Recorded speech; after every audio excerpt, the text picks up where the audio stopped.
Hello and welcome to the Winner Winner podcast by Welcome, where we speak with the Democratic Party candidates who prove they can win the middle, beat Republicans on Trump turf, and recalibrate the party to the median voter. Here at Welcome, we work to strengthen a centrist faction that wins and governs responsibly.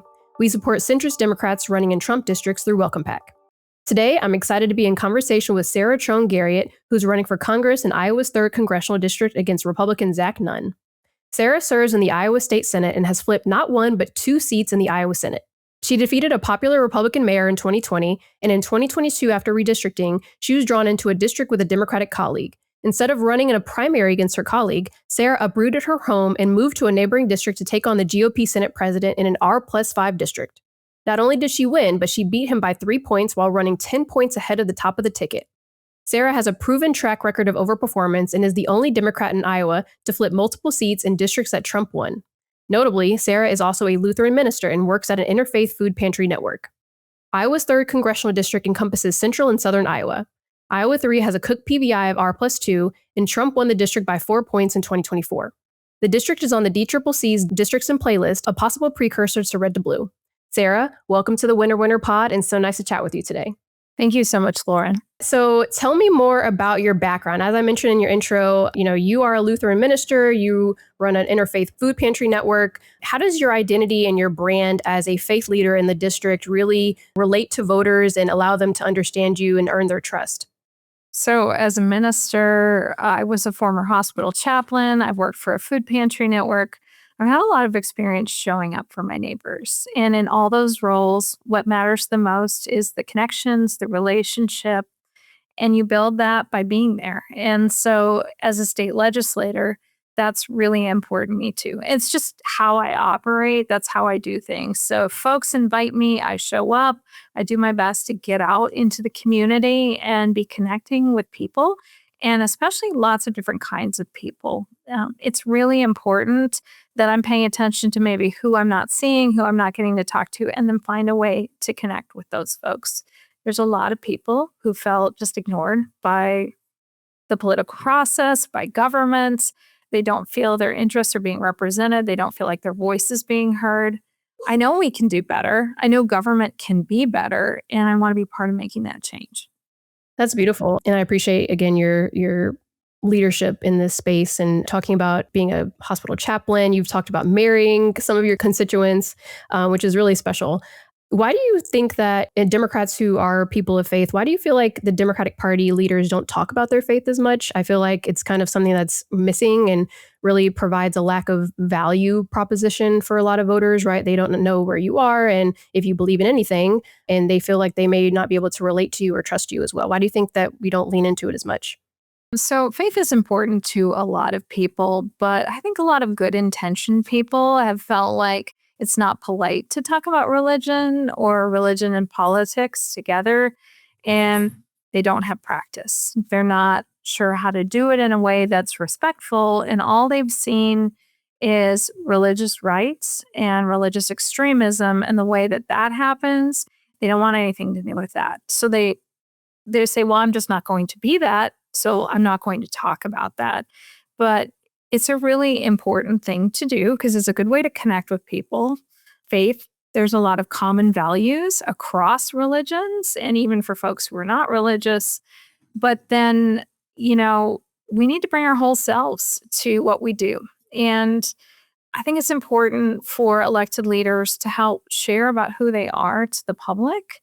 And, for some folks, faith feels just so personal. I don't want anyone to know about it. But hey, it's about how we live together and how we're called to be a person in this world. Of course, you should be able to share about it.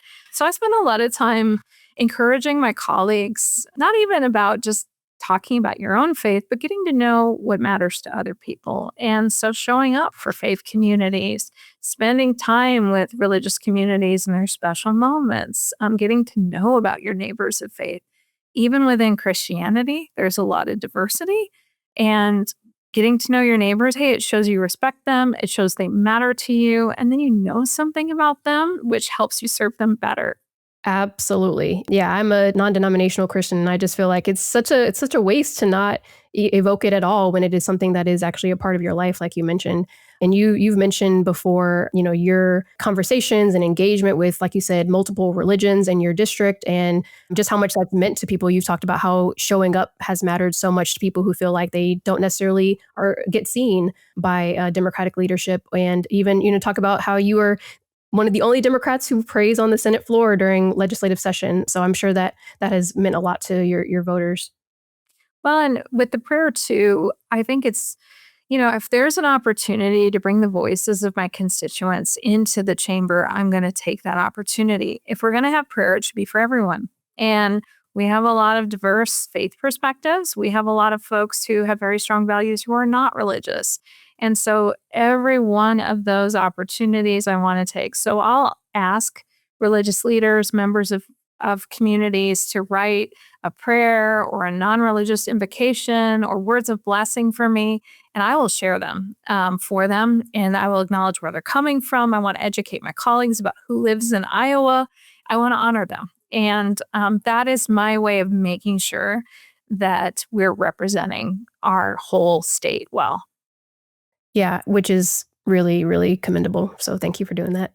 So, thinking about your run for Congress, obviously against Republican Zach Nunn, you are transitioning, hopefully, from the state Senate and the legislature to Congress. Why did you feel like this was the right moment, the right political moment, and right, next step for your journey as a leader in politics? Public service to me is a calling. And I've lived out my calling in a lot of different ways as a chaplain, as a parish pastor, working for a nonprofit, being in the state legislature.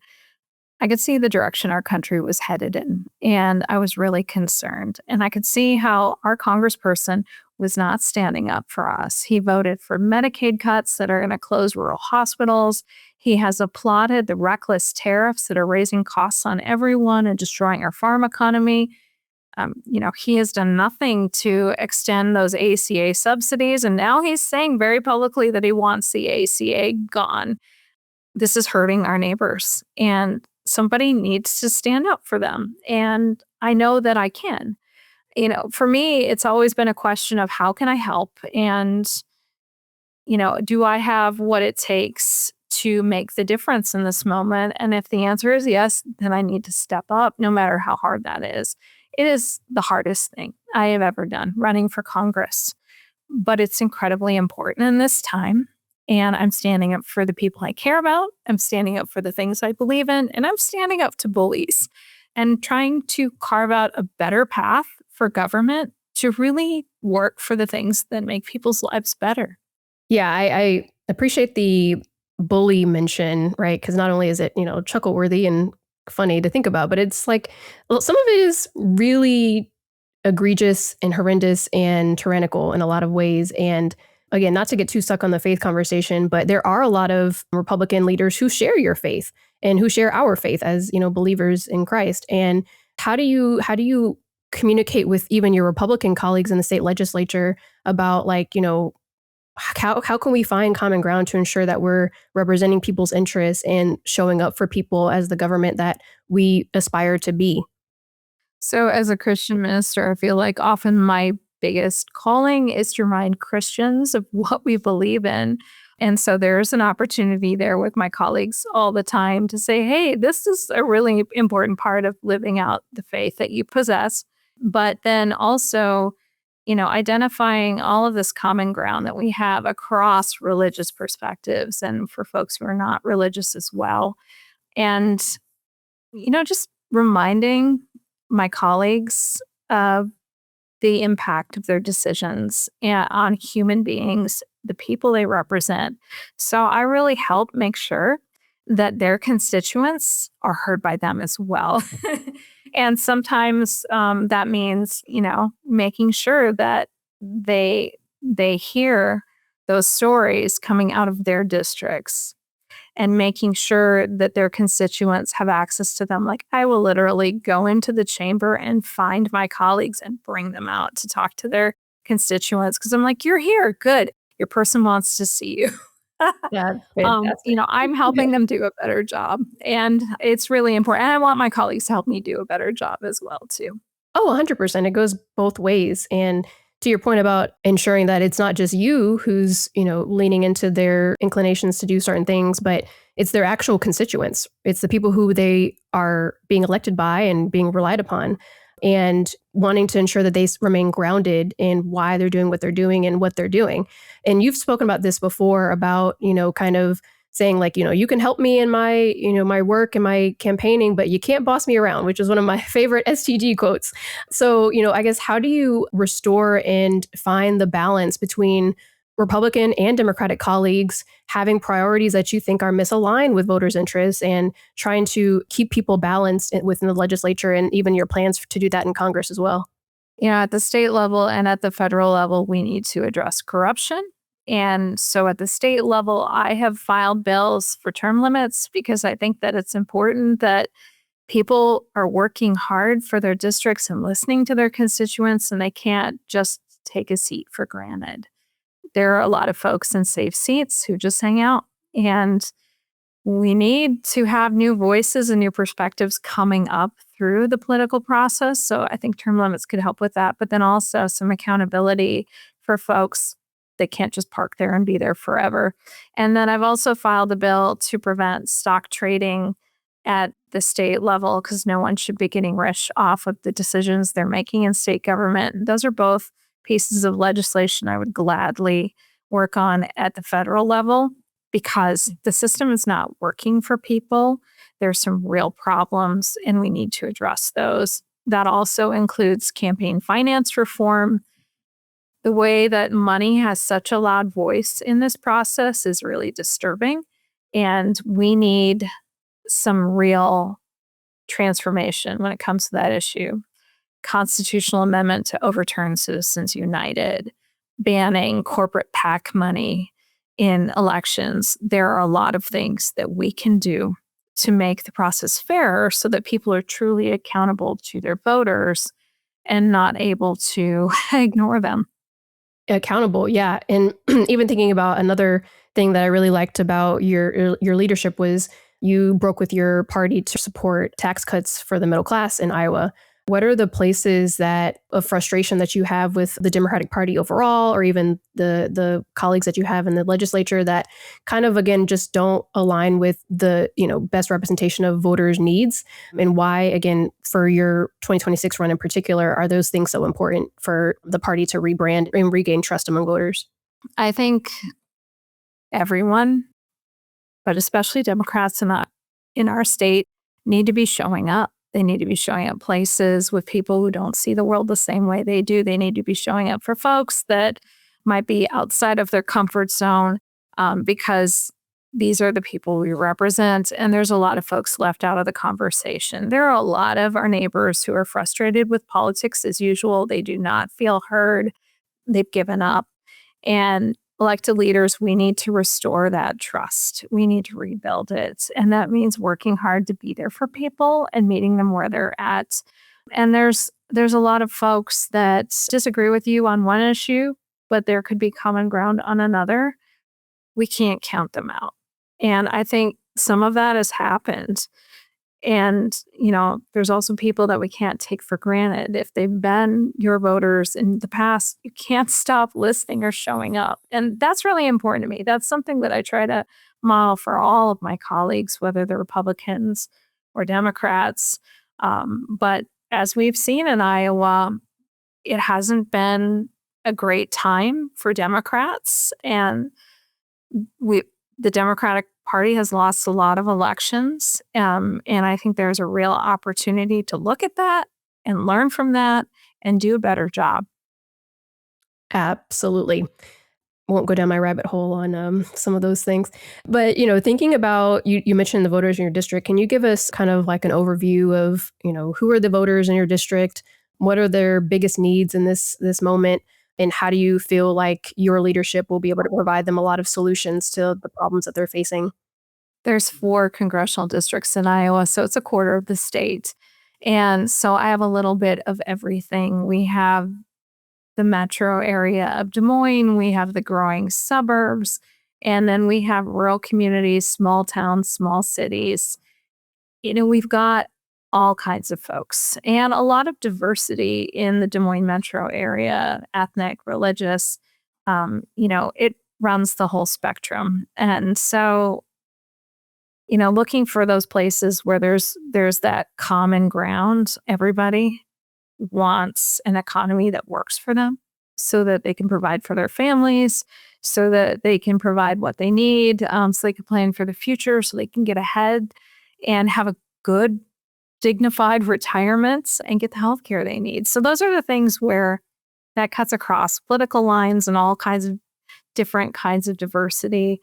And then within the different groups, there are those different specific issues that stand out to them as well.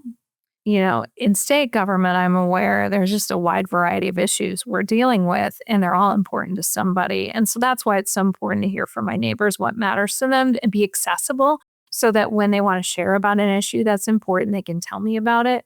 We had a rules committee meeting where we were talking about rules for childcare centers, rules for septic systems, and rules for professional wrestling. It's the whole spectrum. Professional wrestling. It all matters. What's going on there? We were going to have a professional wrestling event in town, and there are some things you got to figure out in order to make that happen. That's amazing. So that everyone's safe and things are appropriate. But we deal with such a diverse array of things, and so having that the relationships, showing up, the accessibility, those are the things that make a legislator able to respond well and serve the community well, no matter what the topic is. Yeah, absolutely. I want to go back a bit to, again, your overperformance, because, as I mentioned in my intro, you beat the Republican Senate president by 3 points, and then you ran 10 points ahead of the top of the ticket. And that doesn't just happen, right? So what do you think are the most prominent ways and reasons that people who are voting for Trump are also voting for Sarah Trone Garriott? And also, when you think about, this election cycle in particular, what do you think are going to be the reasons why people are willing to support you over Zach Nunn, whether they're Republican, Independent, or Democrat? Yeah. So what I've heard from the people in my community is they want something different. So I've knocked thousands of doors, mostly Republican and Independent doors in my state Senate districts. And what I hear repeatedly from folks is they're sick of politics. They've lost trust. They have lost confidence. They don't feel like it's working for them. But I also hear from folks that they don't vote for the party, they vote for the person. If they don't meet the person, they default to the party. And so it is up to me as a candidate, as an elected leader, to get out there and be present to people and help them get to know me. That takes a lot of work. That means knocking thousands of doors in all kinds of weather. That means showing up and hosting open town halls. That means being present on the radio and digital communications and social media. There's a lot of places you can meet people. And I try to take every opportunity I can to show up for people because I'm always going to learn something from them. And in this election, people are looking for something different. They want something better. They can see what we've got is not working. It's more political games. It's more folks not getting to work on the issues that are making the difference for their lives and just giving a lot of talking. Excuses. And that's what we saw when Trump came to town this week. That's what we've been seeing from our Congressman Zach Nunn. Excuses and playing politics and trying to distract people from the real pain that they're experiencing. They don't want excuses anymore. They want someone who's really going to get to work. And in every way, in every job I've had, in every role I've been in, that's what I do. I get things done. I listen and I show up and I work harder than anyone.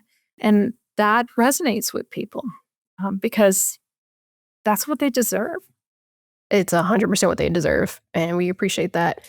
Thinking about, you talked about knocking lots of doors, which is always commendable, especially when you mentioned the Iowa weather. sure it ranges pretty big. What are some of the issues, even in one of our conversations, you talked about how tariffs in particular are affecting Iowans. And I think Christina Bohannon mentioned this in our conversation too. But, I guess what are the issues like tariffs, like healthcare that are most concerning to voters right now, and places where you think that the party can actually regain trust with voters because of Republicans' inability to provide solutions and show up for people? Cost of living is number one on the minds of a lot of folks. And we have a real opportunity to get to work on the things that are going to make a real difference for the lives of our neighbors by addressing that. The chaotic tariffs is one of the first places we can get to work. Is we cannot have international trade decisions made by whim. We cannot have this instability of now there's a tariff, now there's not, now it's here, now it's this much, now it's that, depending on how somebody's feeling that day. Our government should not be one person doing whatever they feel like. Congress has a role. It's supposed to stand up and hold the executive branch in check. And right now, that is not happening. And so, the people, they want to see. They want to see that there's someone who is actually going to stand up for them and speak out for them and care about what's happening in their lives. And I'm hearing about folks right now who cannot afford their healthcare coverage. Those ACA subsidies did not get extended. And so there are a lot of farmers who were depending on that to have insurance coverage. Now they can't afford it. Now they can't sign up. There are a lot of folks who are, they've retired, but they're not eligible for Medicare right now. And so they're in the lurch, and they had a plan and they had a budget, and that has been blown apart. And they're not sure how they're going to be able to manage to provide the healthcare coverage they need to get through. And when people don't have healthcare coverage, they still end up going to the hospital. They still end up having emergencies. But when they show up at the hospital, then there's no one to pay for it. And so the hospital spreads that cost out to everyone else. So it raises the costs on all of us. We've got to get serious about showing up for people in the challenges they're facing, listening, and getting to work on that. And that means really doing a better job communicating to the public how we're trying to fix those problems and what we're going to do. And then keeping our promises when we get there and really getting to work on it. Yes, keeping promises for sure. The good news is that the Democratic Party does have an advantage among voters on healthcare. So that's one area we can be like, okay, take a deep breath. We got some legitimacy here. Thinking about Congress moving forward and even the party moving forward, one thing that we often talk about at Welcome is Democrats, particularly centrist Democrats, have to have a compelling vision for the future. And we can't just be the party that is mad that Trump is in office and says that Republicans suck, right? Like that's pretty basic and, lazy. So what would you say are some of the items, pieces of legislation, issues that you think the party in this political moment in particular can, again, really flesh out as a leader and solution creation for voters to really actually, transition from trust from Republicans on the issue to Democrats? And I know you mentioned cost of living, but are there other issues that you think, people are thinking about and concerned about that you think Democrats haven't necessarily had the sentiment authority or trust authority that you think that we can make that transition a little better in? Yeah. In some ways, it's about making sure we communicate what we're doing and making sure the public is aware. So you got to show your work because if you're doing the work and nobody knows about it, might as well not have happened. And so I think there's a lot of folks that they really need to elected leaders need to work harder in communicating to their constituents. And it's not just press releases, and it's not your traditional media outlets. It's social media. It's connecting with folks where they are at. And people are just engaging with information sources in a very different way. But it also means really doing some outreach to communities that have been left out of the process. So I think number one, that's really, really important. Making sure that we protect the ACA, really significant, to ensure that people who have pre-existing conditions continue to have health coverage. Because if we lose that, it will be devastating in a way that I can't even fathom how awful that will be. We're already seeing rural clinics and hospitals closing because of looming cuts to Medicaid. And if we have such a large number of people in the United States now not being able to have coverage for their pre-existing conditions or while they're in cancer treatment, yeah, it's that is like a top order of business that we've got to get to work on. Here in Iowa, one of the issues that's really important to a lot of my constituents that's going to need big help from the federal government is our water quality. We have one of the highest rates of nitrate pollution in the nation. Wow. We have the largest nitrate removal system in central Iowa. It's very expensive and it is not that effective. And we have a significant cancer risk in our state, and it is connected to the water quality. We've done it before. We've cleaned up our water before. There was the political will to do that with the Clean Water Act with Richard Nixon in the 1970s. It doesn't have to be a partisan issue, and it should not be. The health and well-being of our communities, safe water, it just really matters to everybody. And so that's an issue I'd really like to work on through infrastructure projects, but then also through the Farm Bill, because a lot of it's related to agriculture and farmers need help to make those big changes. They're in a really tough spot right now. The farm economy is falling apart and they don't know what the future is going to look like. And if you want folks to make changes that we know make a difference and make water quality better, they need help. They need support. They need resources to do that. And they need a way forward into a new ag economy that will serve them much better and create much better opportunities for them and their future generations than what we have right now. Yeah, pretty criminal to have environmental problems contributing to people's health problems and not have the health care that they need to address said health problems. So yeah, prayerfully that will be helped for Iowans because that's a big deal. Yeah. Iowa right now is number 2 in cancer risk in the nation, but we're going up to number 1. That's terrible. Yeah, my mom passed from ovarian cancer, so definitely not ideal. So thinking about the 2024 cycle, obviously, like we talked about your ability to gain Trump voters. What do you think were some of the places where the Democratic nominee didn't necessarily meet the needs of voters in the district? And because obviously, like they're like, well, what makes Sarah different from the candidate last cycle? How do you bring the contrast that's needed there and talk about the issues in a way that is more relatable to what voters' needs are? Well, the candidate who ran in the last cycle, while he worked really hard, he had a really great story. He had never run for office before. He had never held elected office. He was not very well known in the district. So he was really starting from scratch, which is not my situation at all. I've won 3 back-to-back really competitive races. I was the top targeted state Senate race in 20, in 22, and in 24, which meant I was on TV in this whole district 3 cycles in a row. When I go places, people say, "Oh, you're Sarah. I've seen you on TV." There you go. Whether it's talking about stuff happening in the legislature or my TV commercials, there's an awareness that we're starting with there. And we had 6 years of running really tough races and building a really strong grassroots network of people who are knocking doors for us and sharing a good word and supporting in some way, which is pretty unique. I'm starting from a place that no other Democrat has in this district. And it's helping us get a great beginning to the campaign, tremendous amount of momentum. And we've had other candidates who they can get easily tagged with the Washington insider thing. That happened to our former congresswoman and it really stuck. It happened to Lennon, who ran in the last cycle because he worked for the Biden administration. They don't have those same attacks against me. And when they try, they look kind of ridiculous. So there's always been the same attack that radical Sarah Trone Garriott, radical liberal. People know me. Yeah. The minister. Yeah. I am the person who baptized their niece or married their cousin.